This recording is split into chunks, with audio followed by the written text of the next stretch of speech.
We now have a speaker from home who will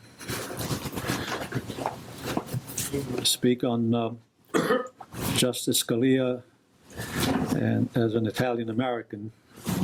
Our speaker is Vito De Simone, who has a Ph.D. from Rutgers University and has worked as an official interpreter for the Supreme Court of New York.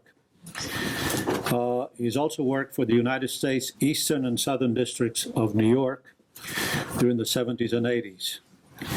And he's a director of the Center for Italian American Studies at Brooklyn College, where he became the curator of the Scalia Library. Dr. De Simone has received several recognitions from community organizations, and he is received from the Italian government, from the President of Italy, the title of Cavaliere al Merito della Repubblica. Presently, Vito De Simone directs and hosts two television programs that can be seen regularly on Public Access Television Corporation and on YouTube. Dr. De Simone.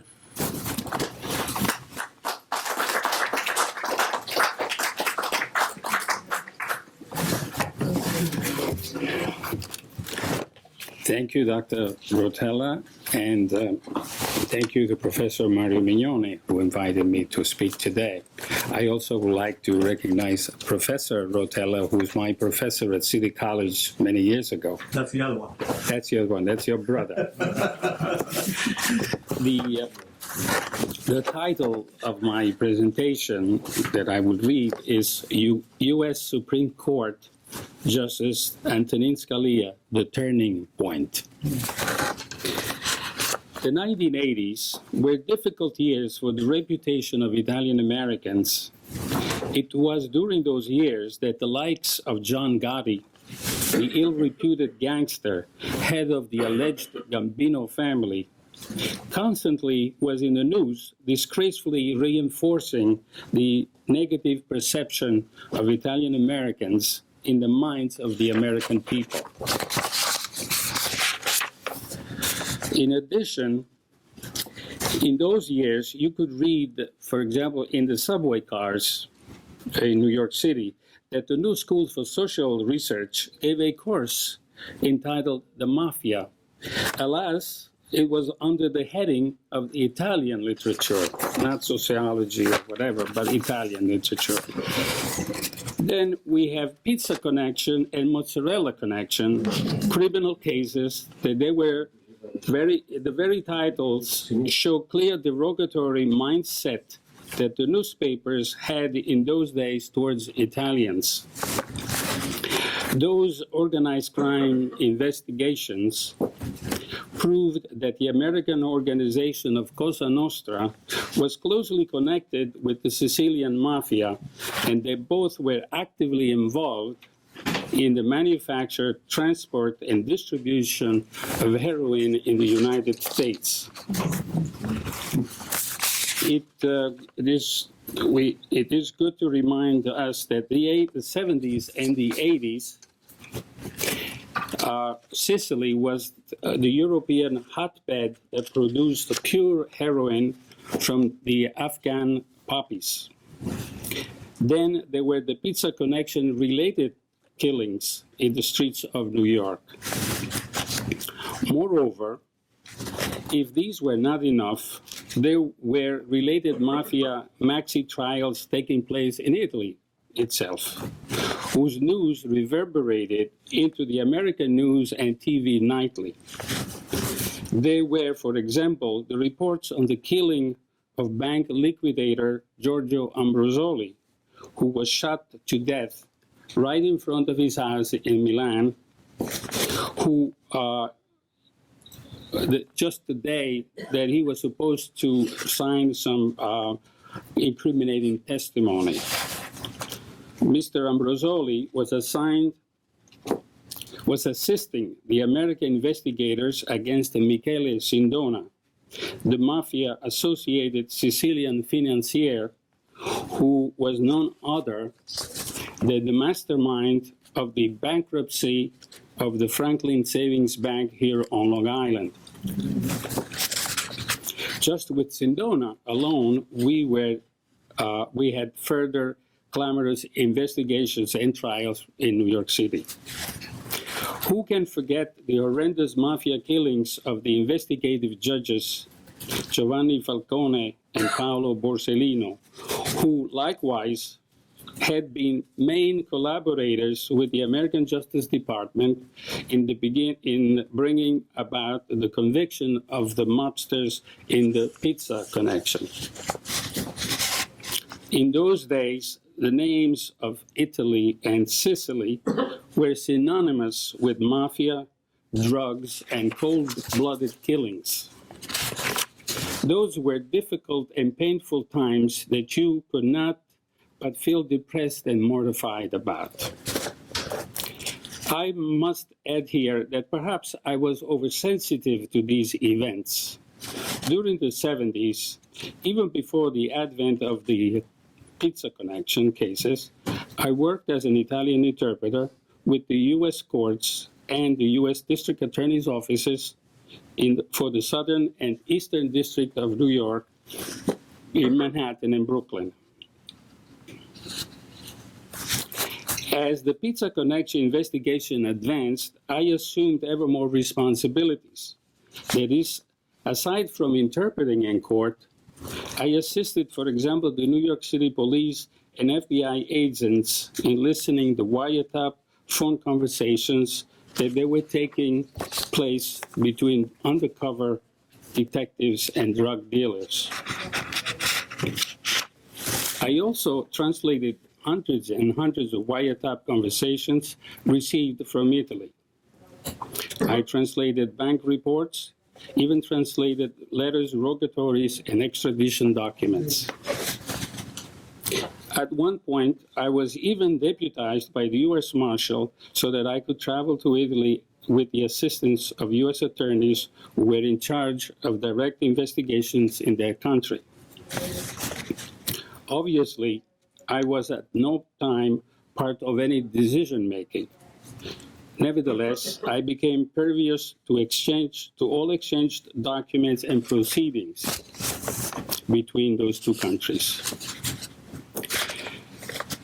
I had for a long time gained trust with the U.S. Attorney's Office. Nevertheless, even with the trust built in the span of 10 years, there came a time when things became personal and sensitive. Let me explain. One morning, I was asked to report to the U.S. Attorney's Office. I thought this call was just like any other routine request to be in the office to receive additional work or to serve as an interpreter in the interrogatory room. That morning, instead, one assistant U.S. attorney I knew, concerned, told me, they wanted to ask you a few questions, and did I object? Present in the room was another assistant U.S. attorney, an FBI agent, and two other individuals I had never met before. Having answered that I had no objection, they started asking questions. Some of the questions became very specific. Where did I live? What is exactly my address? They showed me a picture of an individual, and then they asked me if I had ever met him, how far did he live from my house, was I ever in his house.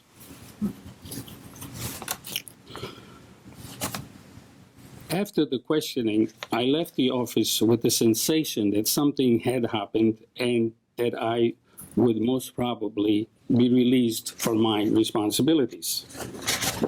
To be short, I continued to translate documents and serve as an interpreter for the court throughout the pizza connection and thereafter until the day I retired. I had nothing to do with organized crime, yet, probably because I was an Italian, it came a time when I had become a suspect. In the end, I was lucky to have had some intelligent U.S. attorneys who correctly sorted out facts from suspicions and decided to keep me. Had they terminated my position, I would have understood them completely. I knew the whole office was maniacal about keeping this complicated and multifaceted investigation an absolute secret. To complete my story, I will just say that a few weeks after the questioning, translating some documents, I found out that defendant Michele Sindona, having faked his own kidnapping, I guess we all remember that, had traveled to Italy using a passport of an elderly person who happened to live on the same street I lived. So the mystery is resolved. After this short deviation, I said before that the 80s were depressing for Italian Americans. Luckily, though, the 80s also produced one positive event that took place in Washington, D.C.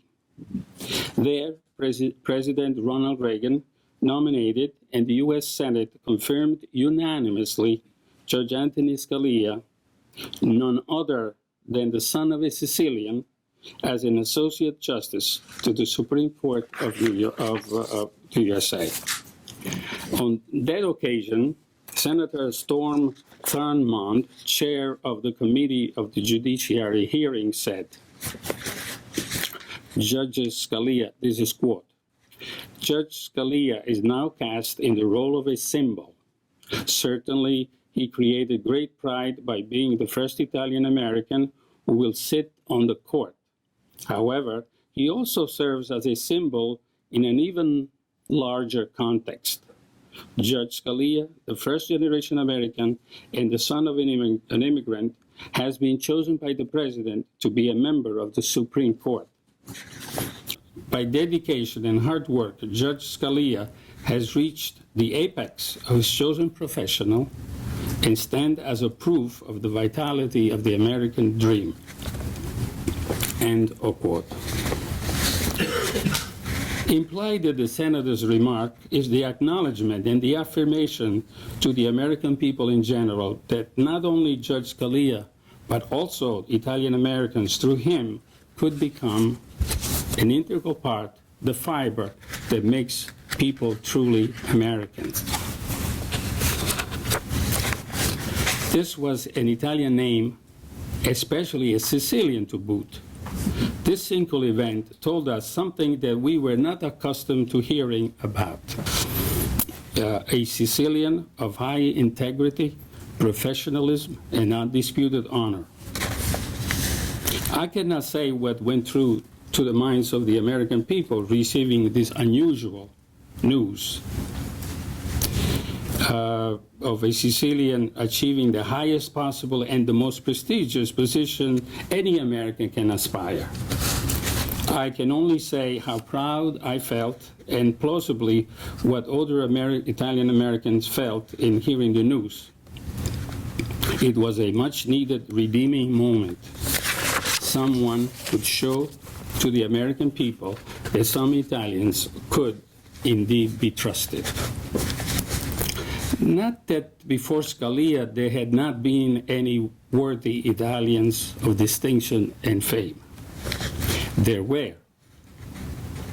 Italians were the first explorers of the east coast of the North American continent.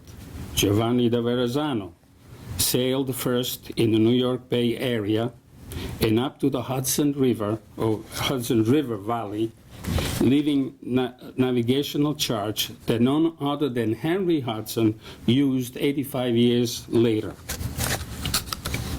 John Cabot discovered the claim to Canada for England.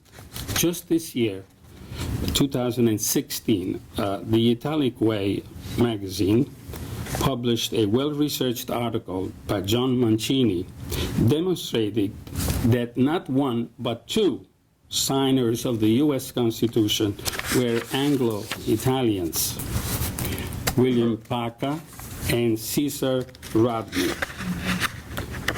Additionally, we must not forget Philip Mazzei, medic and political scientist, who, being a close friend of Thomas Jefferson and the other founding fathers, ardently advocated for the colonists to achieve total independence from England and to establish a democratic type of government. In one of his political articles, translated in English by Thomas Jefferson, he wrote the following, which we heard before: "All men are by nature equally free and independent." This phrase appeared in the Virginia Gazette at least 13 years before the U.S. Constitution was written. We cannot forget the tremendous influence the Italian book, and again, this was announced before, on crime and punishment had on the Founding Fathers. It was written by criminologist and philosopher Cesare Beccaria, whose advocated human rights found their way in the U.S. Constitution and the Bill of Rights. It is well known that President John Adams, upon his death, left the Beccaria's book as a precious legacy to his own son, John Quincy, who later became the 6th president of the U.S. It seems that the early American historians suffered from amnesia by forgetting to mention or minimize these historic achievements. Even much later, with the mass immigration of Italian peasants during the 19th and 20th century, there were important Italian and Italian-American artistic, intellectual, political, and scientific contributions. They excelled, for example, in sports: Primo Carnera, Rocky Marciano, Joe DiMaggio, Vince Lombardi. They excelled in singing: Mario Lanza, Perry Como, Dean Martin, Frank Sinatra, Madonna, to mention a few. They excelled in movie making: Frank Capra, Francis Ford Coppola, Martin Scorsese. And I am skipping numerous contributions made by actors, painters, sculptors, and writers, as they would fill pages. They were the founders of universities: the Santa Clara University, the San Francisco University, the Bonaventure University, the Gonzaga University, Fairleigh Dickinson University, among others. Charles Bonaparte founded the U.S. Federal Bureau of Investigation, the popular FBI. The Bank of Italy became the Bank of America. The musicians of the first U.S. Marine Band were all Sicilians. Philip Traetta opened the first Conservatory of Music in Boston. Lorenzo da Ponte opened the first opera house in New York City. Then there were the inventors and scientists: Antonin Meucci, the father of the telephone; Enrico Fermi, nuclear physicist, Nobel Prize winner for achieving the world's first sustained nuclear chain reaction; Guglielmo Marconi, the builder of the very important, or ever-important, wireless communication technology; Federico Faggin developed the first microchip and the microprocessor; Dr. Anthony Fauci, until lately, discovered the AIDS virus. Then there were the union leaders and social activists such as Carlo Tresca, Luigi Antonini, and Angela Bombace. The government officials: Fiorello LaGuardia, Mario Cuomo, Geraldine Ferraro, Peter Rodino, Alphonse D'Amato. John Basilone, for example, was the only enlisted Marine to receive the nation's highest military awards, the Medal of Honor and the Navy Cross, during World War II. I mention these people not to bore anyone, but to stress an important point with the subject here at hand. The American people duly recognized these extraordinary individuals and their achievements. Unfortunately, they applauded them and then they forgot them. These great achievements never had any enduring and endearing gain for Italian Americans. Eventually, the euphoric sense waned and the damaging derogative epithets would resurface and hurt again. In my judgment, from what I have personally observed, the positive, enduring sense of change began with the appointment of Antonin Scalia to the United States Supreme Court in 1986. Antonin Scalia, with his prestigious position in the Supreme Court, his subsequent brilliant scholarly acuity, his staunch defense of the U.S. Constitution, and his endearing personality became the determinant factor, the turning point, if you like, that convinced the American people that Italians, despite all, were just as safe, as hardworking, and as American as anyone. It is important to note that today, regardless of Justice Antonin Scalia's political leaning, he has gained the admiration of both the conservatives and the liberals of this country. I'm convinced that the Italian-American history of this country will prove my observation right in saying that the reputation of Italian-Americans in this country began to change for the better, and that it has been ameliorating progressively without any drawbacks ever since Scalia's appointment to the Supreme Court. Some critics could maintain that Italian Americans had made sufficient cultural advances by 1980s that eventually they would have achieved the positive turning point anyway, even without Judge Scalia. The fact that it happened with Judge Scalia, though, we should not dismiss it lightly. It happened with him. Today, due to that determining turning point, Americans in general feel, and the Italian Americans know, that they have become an integral part of American mainstream culture, and as Professor Mario Mignone often says, as in the case of New York State, the Italian Americans have become the political force that drives mainstream America. Am I correct in saying that? Let me continue with a couple of anecdotes. Justice Scalia's father, Salvatore Scalia, had been a tenured professor at Brooklyn College.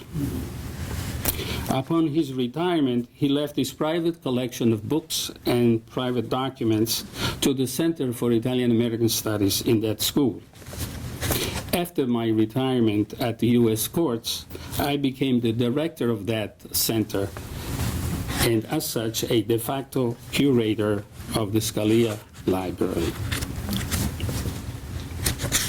I started correspondence with Judge Scalia. He always took time to answer me in a most affectionate manner. Once he wrote that he regretted that he had not had the time to care for his father's library as he had intentions to do, and that he was glad to know that a De Simone, my name, was the custodian of it. He mentioned that he remembered fondly his father's close friendship with Professor De Simone, who also taught at that college. He wanted to know from me whether I was related in any way to Professor De Simone. I met Justice Scalia personally. On the first occasion, during the Columbus Day festivities, I took some Brooklyn College students to the Columbus Day Parade on Fifth Avenue. While marching with them on the avenue, I saw Justice Scalia at a distance talking with some people. We immediately tried to approach him, but it soon became evident that they were secret agents protecting the justice. As we got closer, we were prevented from approaching. At that point, I suddenly raised my voice and screamed, "Brooklyn College!" The justice heard me and immediately signaled the agents to let us pass. So we were privileged. On that day, he spent generous time conversing with us, answering questions from the astounded students who could not believe they were before such a friendly Supreme Court justice. I too, I must confess, was deeply touched by the opportunity of having met the person I had long admired. The second and last time I saw him, it was also during the Columbus Day Parade. He had suddenly appeared from nowhere and had placed himself all alone right in the middle of the quadrangle of 47th Street and 5th Avenue. I immediately proceeded toward him. However, I never had the chance. Just as flies are attracted to honey, so did the multiple of people fly to him in a matter of seconds. The ring of people who were encircling him became so thick that I was not able to talk to him that day. In conclusion, it is evident to me that as Justice Antonin Scalia gained affirmation and status in the U.S. Supreme Court, so did the American people gain confidence and began to believe with high degree of confidence that Italian Americans were on the desirable path and that they were both marching side by side in common destiny in a way that it had never happened before. Good.